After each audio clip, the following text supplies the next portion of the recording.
Santo pueda profundizar las convicciones y los conceptos correctos en ella, y que nos pueda motivar la voluntad para poner nuestra vida en armonía con tu palabra. Te lo pedimos en el nombre de Jesús. Amén. ¿Cómo se titula el estudio de esta mañana?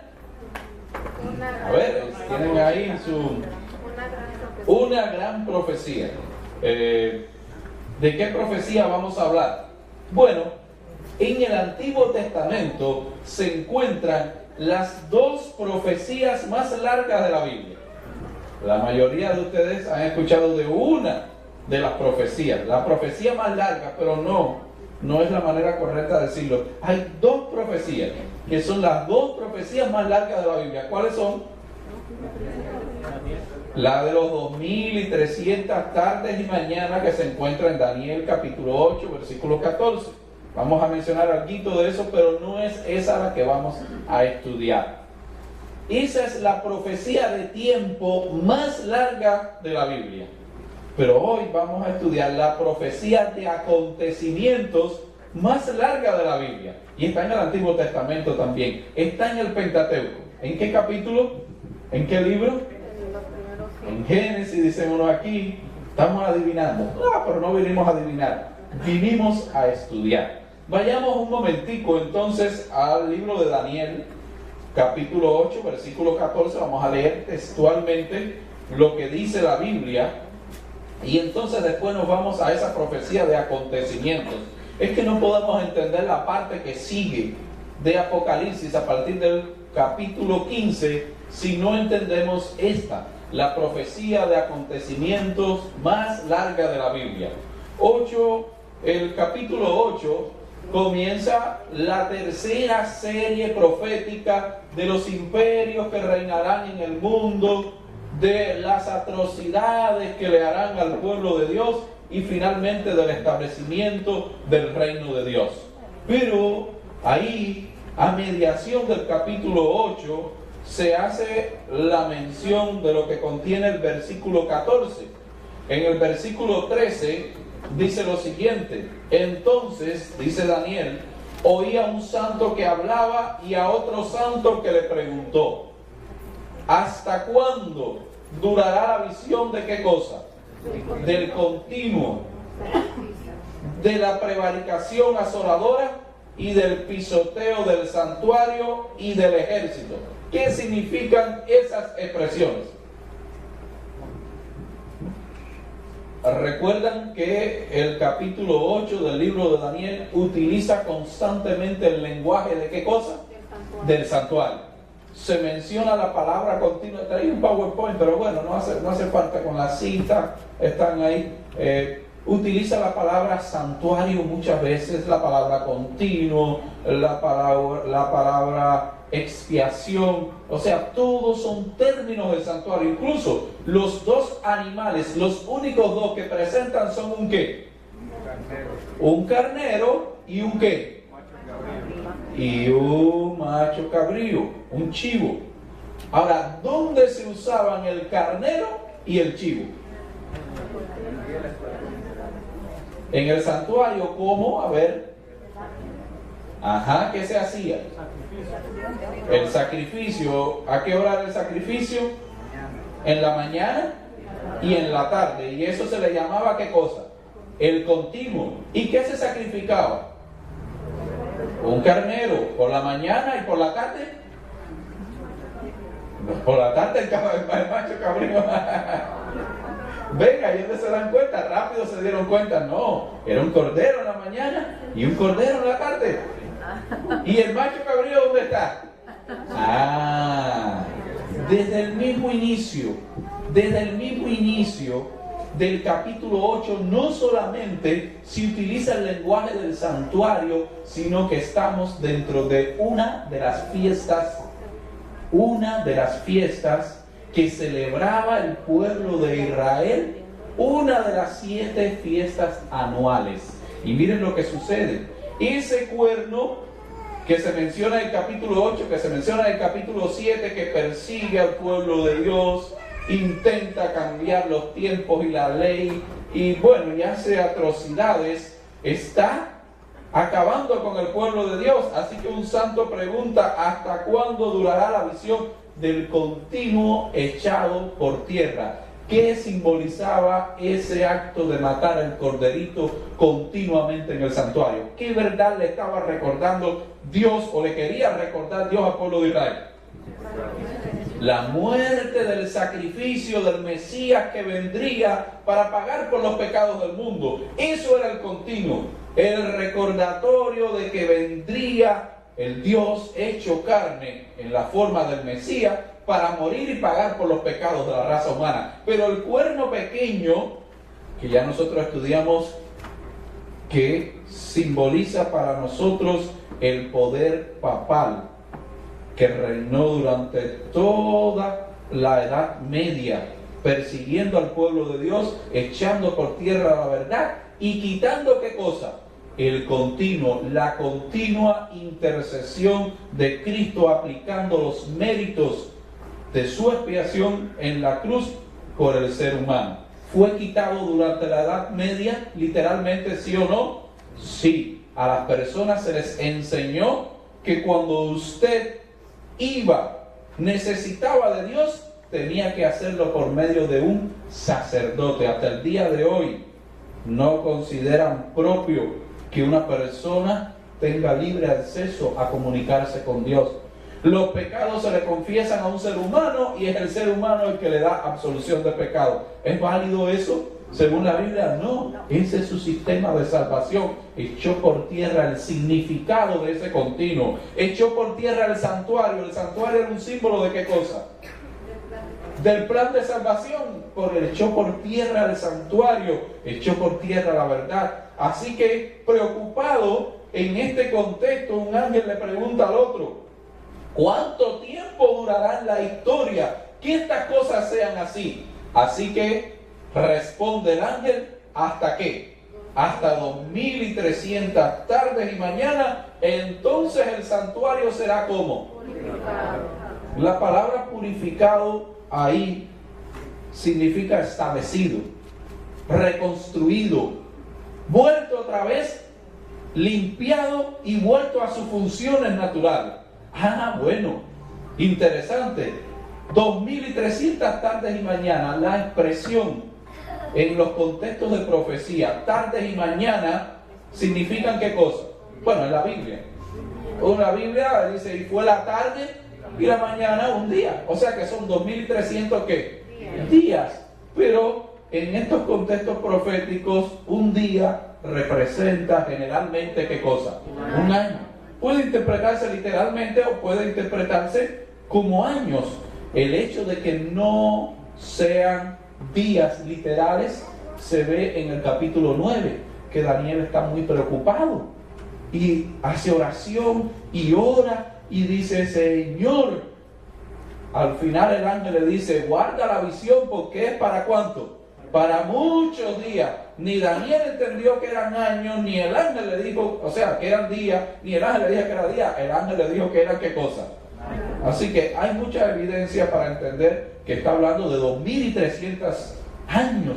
2300 años hasta que todo esto sucediera. Y Daniel se le acabaron las fuerzas. Y entonces nosotros decimos: muy bien, pero por lo menos tenemos aquí el tiempo. 2300 años. Sí, muy bien. ¿Cuándo concluye? Eso depende de qué cosa. Para saber cuándo concluye, ¿qué es lo primero que tenemos que saber? ¿Cuándo empieza?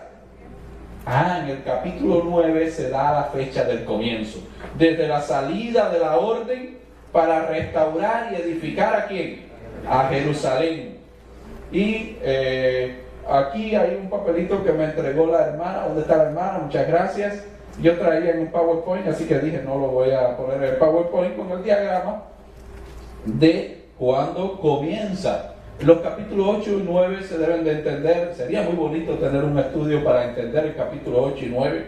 Vamos a ver si se me ocurre hacerlo y si ustedes tienen interés. Pero es que hay muchas otras cosas importantes. Esto en un tiempo era básico. Los niños de menores ya sabían.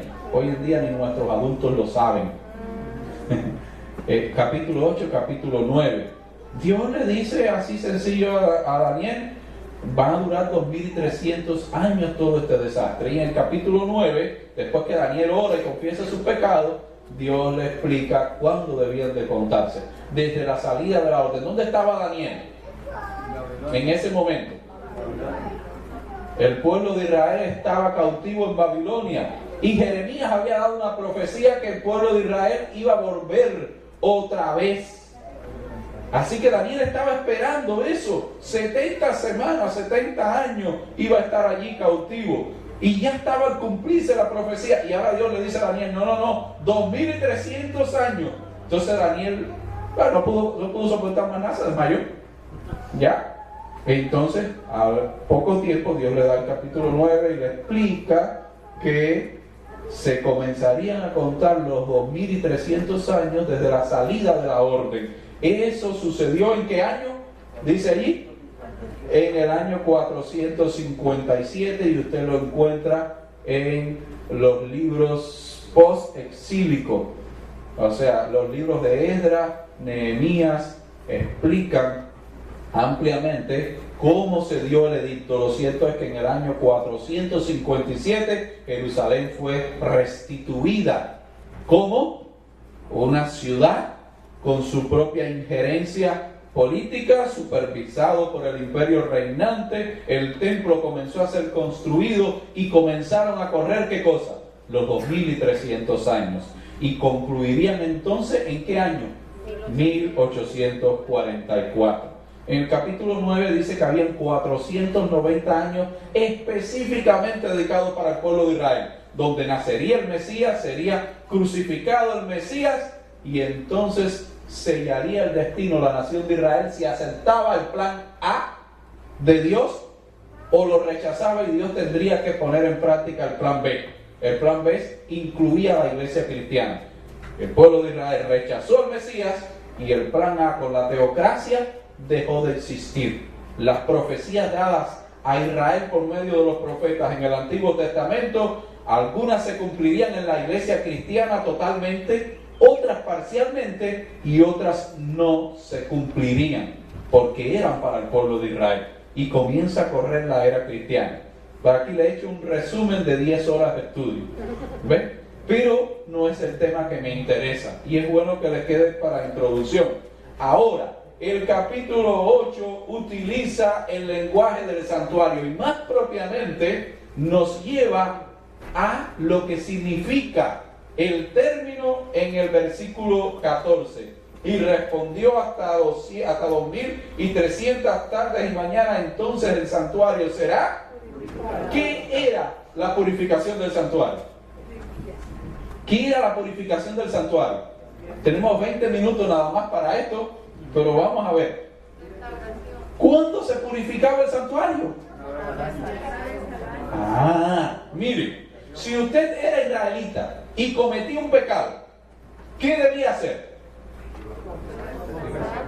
Llevaba un cordero, idealmente era un cordero. Si era rico se le exigía un toro, que valía más. Y si era muy pobre, ¿qué llevaba? Un gorrión. Era lo menos que se podía ofrecer. O sea que había provisión para todo el mundo. Eso era un mensaje en sí mismo. Usted llegaba al santuario, vamos a utilizar el ideal del cordero.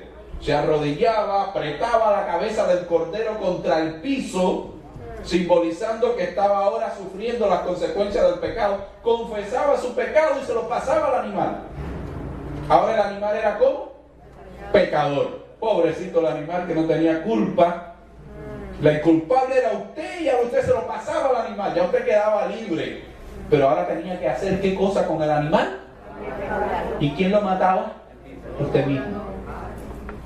Usted mismo cogía el cuchillo y mataba al animal. Y después el sacerdote recogía la sangre, entraba al lugar santo y frente al velo que estaba en el lugar santísimo, asperjaba ¿qué cosa?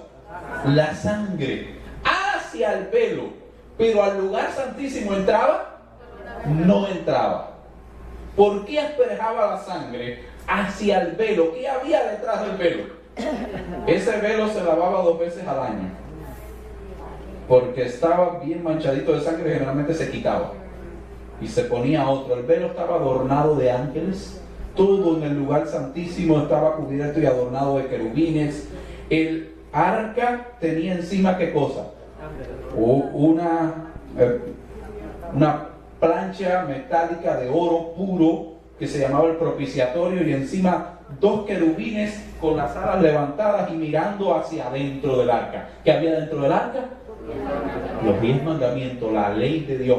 Esa ley que le decía al pecador que él había quebrantado sus principios. Por eso es que se asperjaba la sangre. La sangre se unía o se asperjaba hacia el lugar santísimo donde estaba la ley, simbolizando que usted había quebrantado esa ley y que esa ley demandaba su sangre. Pero no moría usted mataba a otro en su lugar. Todo era una gran metáfora de qué cosa, de lo que sucede en el plan de salvación. Tú y yo matamos a Jesús. Nosotros literalmente cogimos el cuchillo y cortamos su garganta y lo llevamos a la cruz, y lo seguimos matando a diario cuando a sabiendas pecamos. Desafortunadamente es así, y eso a veces nos produce poco sentimiento de culpabilidad. Si realmente estuviéramos guiados por el Espíritu Santo, cada vez que reconocemos algún pecado, nuestra conciencia se removería y no nos dejaría tranquilos hasta que vayamos donde está Jesús y pidamos perdón y nos arrepintamos de todo corazón, tratando de que su sacrificio no sea en vano en nosotros. Pero con eso se libraba el pecador. Todos los días se repetía, cada vez que usted pecaba, llevaba un corderito, aparte de los 2 que se hacían diarios. Los 2 que se hacían diarios simplemente recordaban que allí había una provisión. Allí se estaba haciendo provisión para usted. Pero cuando usted pecaba, usted llevaba algún animal y hacía un sacrificio, y la sangre era llevada ¿a dónde? O sea, simbólicamente los pecados se estaban acumulando ¿dónde? En el santuario. Pero Dios había determinado que eso que se hacía diario, una vez al año se hiciera efectivo. Si usted no participaba de esta fiesta que está mencionando el capítulo 8 del libro de Daniel, no se hacía efectivo en su vida. Y esta es la profecía de acontecimientos más larga de toda la Biblia. Y el capítulo 15 del libro de Apocalipsis comienza con esta fiesta. Si no entendemos el tipo en el Antiguo Testamento, no entenderíamos el antitipo. ¿Vieron la conexión? Ahora vayamos al capítulo 15 del libro de Apocalipsis y veamos cómo comienza. Y después vamos al Antiguo Testamento. Capítulo 15 dice: vi en el cielo otra señal. ¿Cómo era? Grande y admirable. 7 ángeles con las últimas 7 plagas, con que la ira de Dios llega ¿a dónde? A su fin. Y un mar de vidrio, y allí estaban los que habían alcanzado la victoria. Voy a ir pasando. Y decían: ¿quién no te temerá? Versículo 4: y glorificará tu nombre, Señor. Todas las naciones vendrán y te adorarán, porque tus actos ¿de qué? De justicia han quedado como manifiesto. ¿Qué se está haciendo aquí? Justicia. Y el versículo 5 es clave, dice: después miré y vi que se abrió ¿qué cosa? El santuario en el cielo, la tienda ¿de qué? Del pacto. Lo interesante es que la palabra que se utiliza ahí como santuario en el griego del Nuevo Testamento es la que se refiere al lugar santísimo. Se abrió en el cielo ¿qué cosa? El lugar santísimo. ¿Y qué pasa? Dice allí: la tienda del pacto. Y salieron del santuario 7 ángeles que llevaban las 7 plagas. Miren el versículo 8.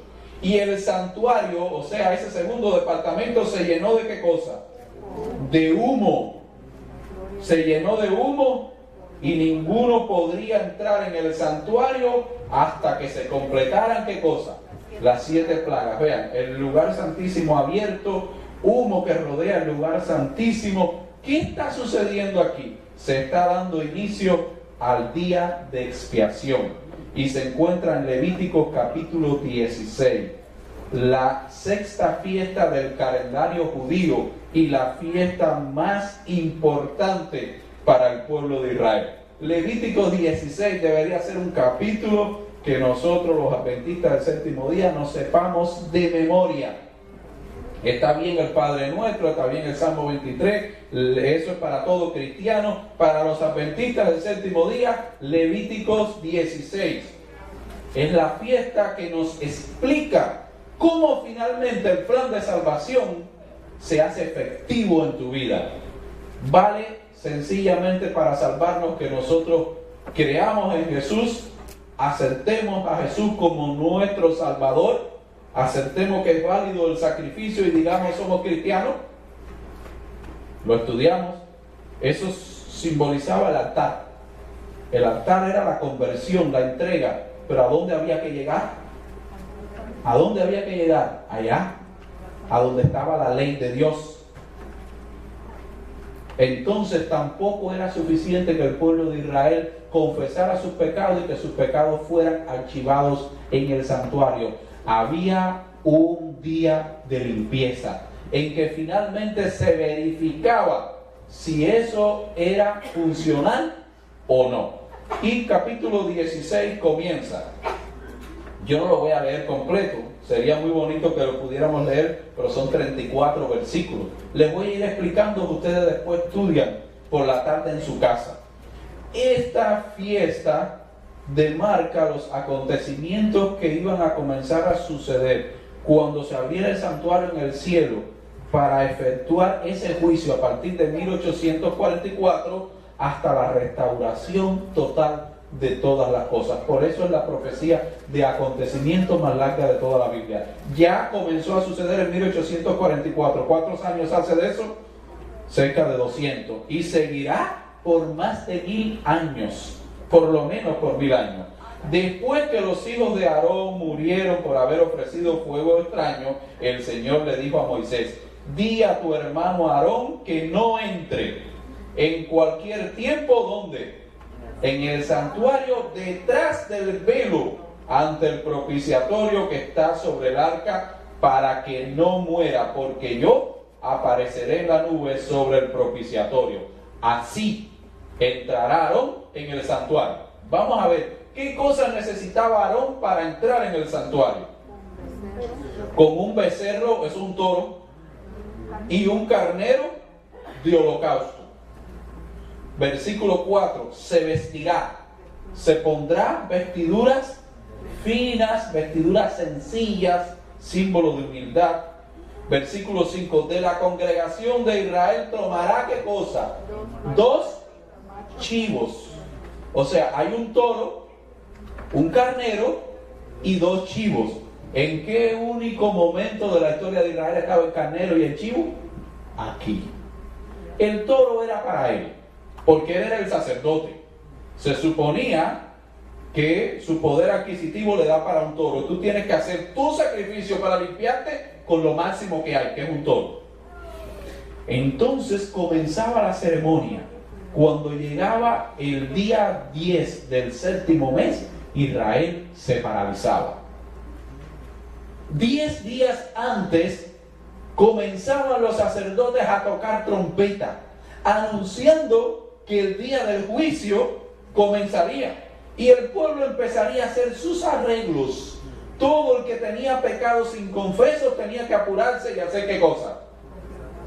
Hacer arreglos en su vida y llevar sacrificios al santuario y almacenar la sangre en el santuario, porque en ese día quien no hubiese llevado sus pecados al santuario sería cortado del pueblo.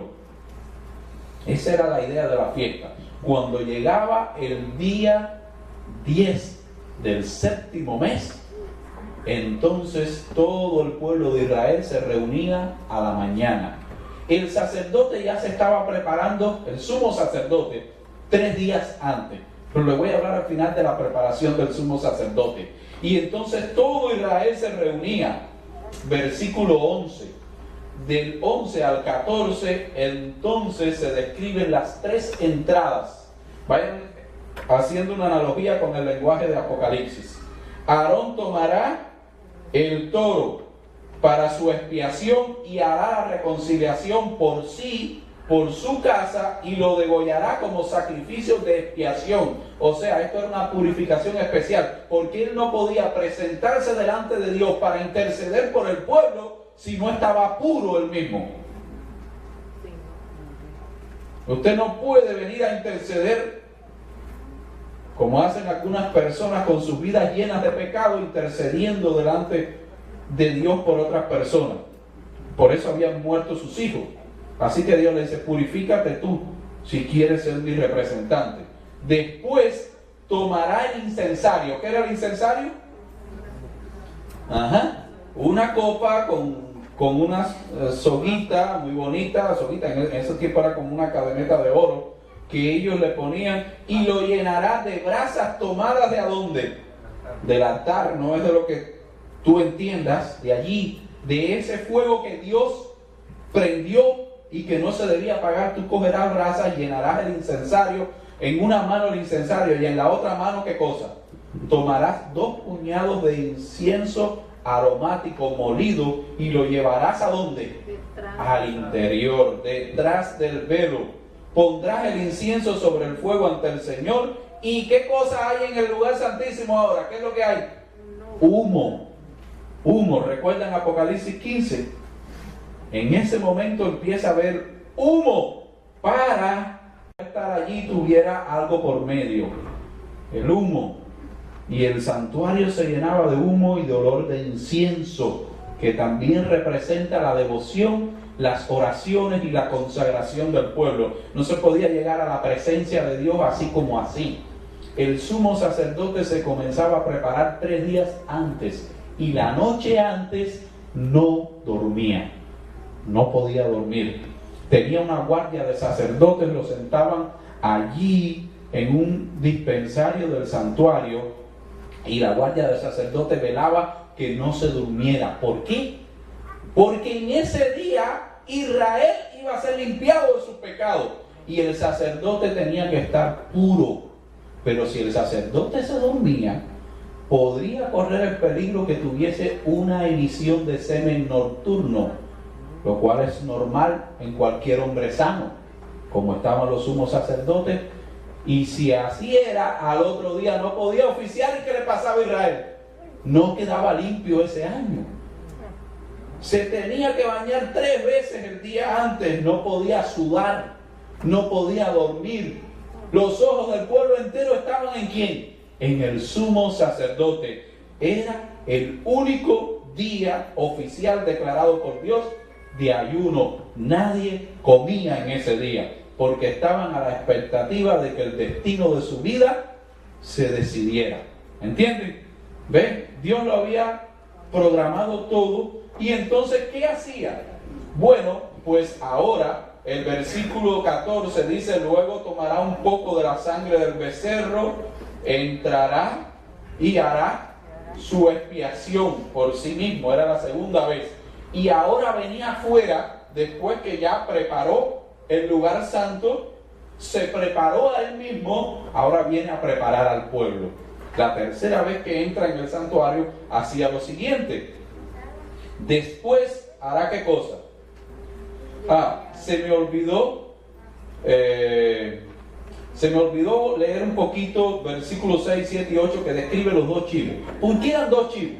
Y esto era muy importante. Dice: Aarón ofrecerá su becerro como sacrificio, versículo 6, de su expiación, y hará reconciliación por sí y por su casa. Después tomará los 2 machos cabríos, yo lo voy a decir chivos para que lo entiendan, y los presentará al Señor a la entrada en el atrio. Y Aarón echará suerte sobre los 2 machos cabríos. Uno será ¿para quién? Para el Señor, y otro ¿para quién? Azazel era un nombre que simbolizaba los demonios, o el demonio. O sea, un macho cabrío simbolizaba a Jehová, y otro ¿a quién? Al demonio. O sea, uno era Jesús y otro era ¿quién? Satanás.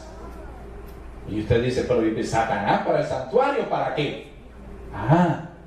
Ahí vamos a llegar a un concepto importantísimo, que de entenderlo pudiera cambiar bastante nuestra experiencia espiritual. Y entonces, ya sigue entrando en el versículo 15, degollará el chivo para el sacrificio de la expiación por el pecado del pueblo. Llevará la sangre al interior del templo, como hizo con la sangre del becerro, y la esparcirá ¿sobre qué cosa? Sobre el propiciatorio. O sea, los primeros sacrificios, los que se hacían diariamente, acumulaban el pecado.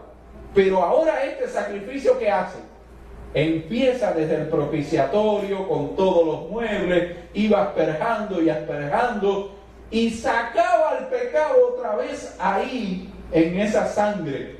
Sacaba la culpabilidad del pecado. Y entonces, ¿qué se hacía? Dice, así purificará o limpiará el santuario. ¿Estaba sucio el santuario, sí o no? Estaba sucio. Ya la persona había sido limpiada, pero una constancia de sus pecados habían quedado allí en el santuario. Y finalmente habría que hacer una expiación o limpieza. Hay personas que acostumbran a decir, ¿usted está salvo? ¿Está salvo usted, sí o no? ¿Qué cosa es salvación? ¿Es un instante? ¿Qué día nació usted? Yo nací el 23 de marzo de 1975.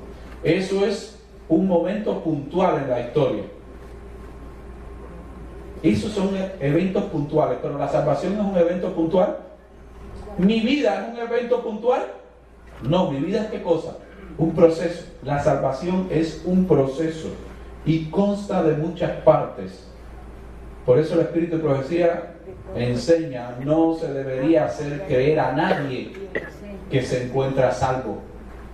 La persona solamente puede confiar en Jesús y entregarlo todo en sus manos.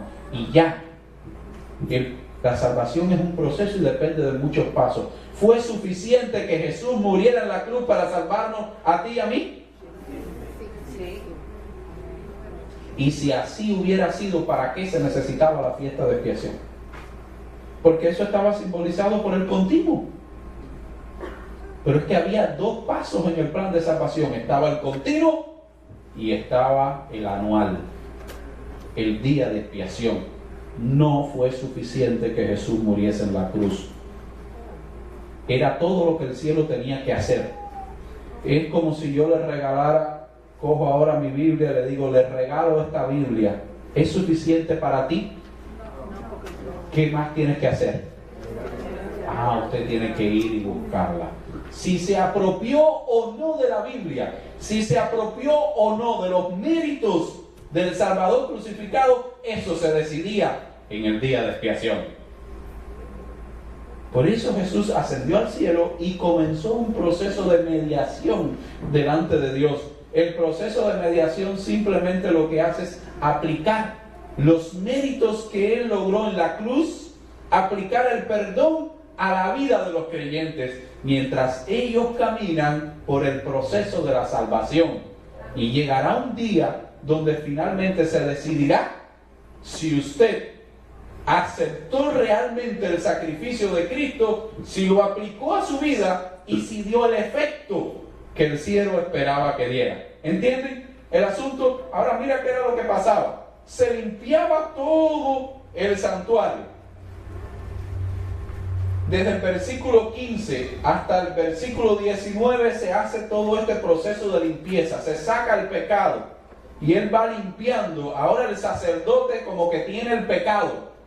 Y el sacerdote era un símbolo de Jesús. Y en el versículo 20, mire lo que sucede. Cuando haya acabado de expiar el santuario, la tienda de reunión, el altar, o sea, todo estaba manchado por el pecado, todo tenía que ser limpiado. Aarón hará llegar delante de sí al macho cabrío vivo, que este era el de quién, o representaba a quién, a Satanás, a Azazel, al demonio.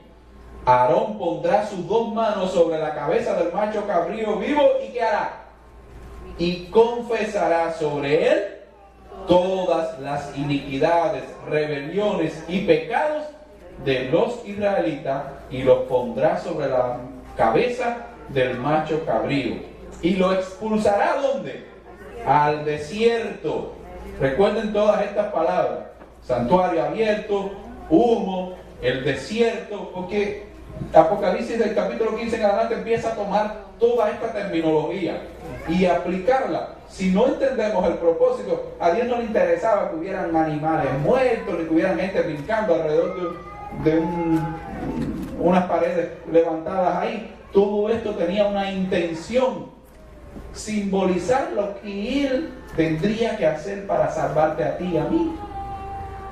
Esta es la profecía más importante del Antiguo Testamento. Ese macho cabrío llevará sobre sí todas las iniquidades de ellos a tierra deshabitada, y el hombre soltará al macho cabrío por el desierto. ¿Moría? No moría. Él estaba condenado a vagar por el desierto, portando ¿qué cosa? Los pecados, todas las culpas. ¿Pero cuáles culpas? Las que estaban ¿dónde? Almacenadas allí en el santuario. El primero, el que era por Jehová, debía morir, para que entonces todas las culpas pudiesen ser cargadas ¿sobre quién? Sobre Azazel. Y entonces después finalmente todos se bañaban. Versículo 23 dice que se bañaba, se quitará los vestidos. El versículo 24, se bañará y después ofrecerá un holocausto por él y por el pueblo. Ya esto eran ofrendas de agradecimiento. Y el hombre, versículo 26, que llevó al macho de Azazel, se bañará también. Miren, versículo 29 al 34 es el resumen. Dice: tendréis esto por decreto como constante. El día 10 del séptimo mes ayunaréis. No hay tiempo para comer. No hay tiempo para las actividades diarias. Todo lo que le interesaba al pueblo en ese día era dejado a un segundo plano. Había una cosa más importante: garantizar su salvación. Versículo 31. Será para ustedes un sábado. Podría caer en cualquier día de la semana. El día 10 del séptimo mes, como nosotros, usted cumplió año el año pasado un lunes, y este lo cumple en un martes y el otro en un jueves. Pero ese día era considerado como sábado. En las 7 fiestas anuales habían 7 sábados. Se le llamaban sábados ceremoniales, porque eran días de reposo, de completa consagración e interacción con Dios. No solamente eran uno de cada 7, sino 7 adicionales en el año. Así que, versículo 33, y limpiará el santuario. Versículo 34, tendréis esto por decreto eterno. Una vez al año se hará la expiación de todos los pecados de los israelitas, y Moisés lo hizo como el Señor le mandó. Fue obediente Moisés. ¿Es suficiente entonces que el corderito muera? No. Hay un proceso de revisión, hay un proceso de verificación, y los israelitas entendían que todo el que no hubiese confesado su pecado y lo hubiese almacenado en el santuario, cuando llegase el día de expiación, ¿qué pasaría? Ahora una pregunta: los paganos y todo israelita que no hubiese hecho lo que Dios le había mandado a Moisés, cuando llegaba el día de expiación, ¿cómo estaba? Automáticamente estaba ¿cómo? ¿Para quién era este proceso de revisión? ¿Para los pecadores o para los justos? Para los justos. Ese proceso de verificación era para los que pretendían ser el pueblo de Dios, para los que pretendían haber confesado sus pecados y llevados al santuario. Era el momento en que quedaban completamente limpios de sus pecados. Aquellos que no habían hecho esto estaban excluidos del juicio y naturalmente estaban como perdidos.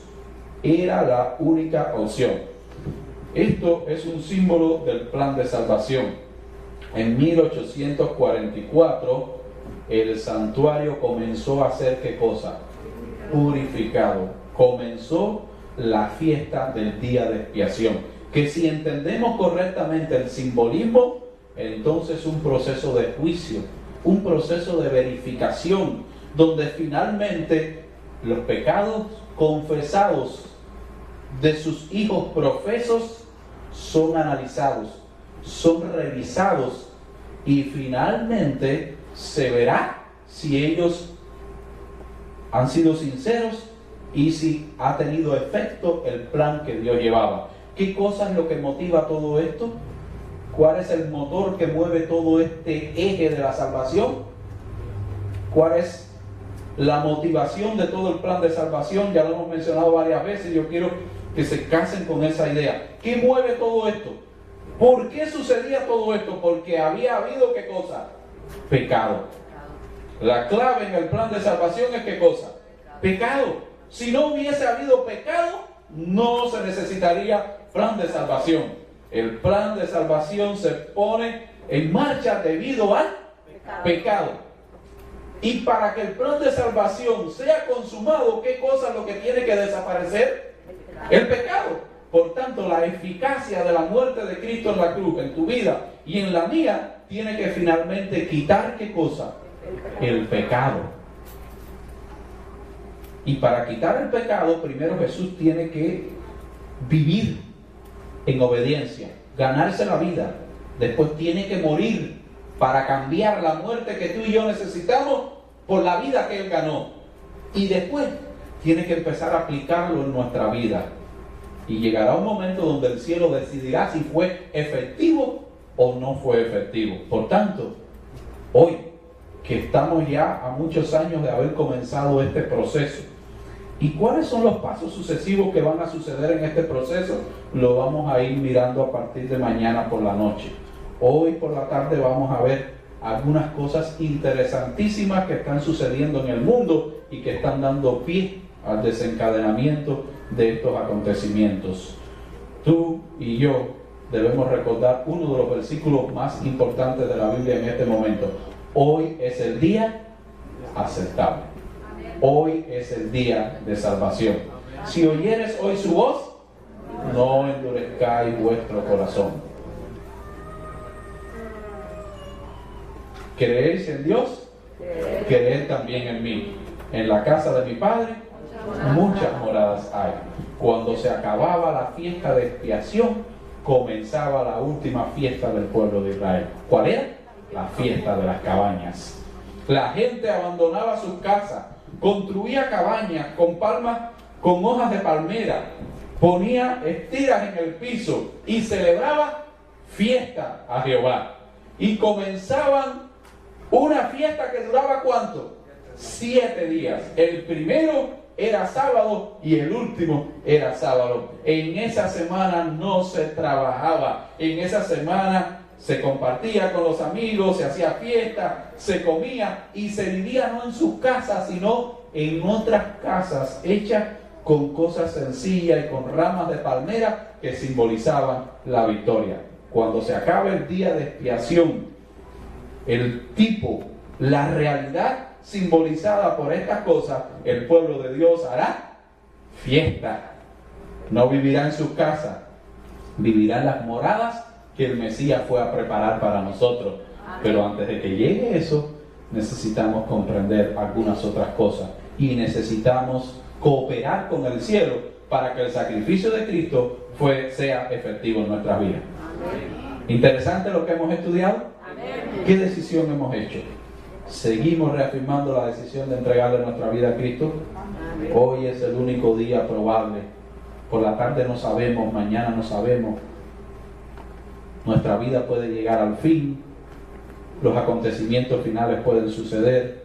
Hoy es el día para hacer la mejor y más grande decisión que tenemos por delante. Entregarle nuestro corazón a Jesús. Permitirle que lidie con nuestros pecados, que nos transforme y nos prepare para ese mundo glorioso. Dios les bendiga y en la tarde seguiremos estudiando un poquito más.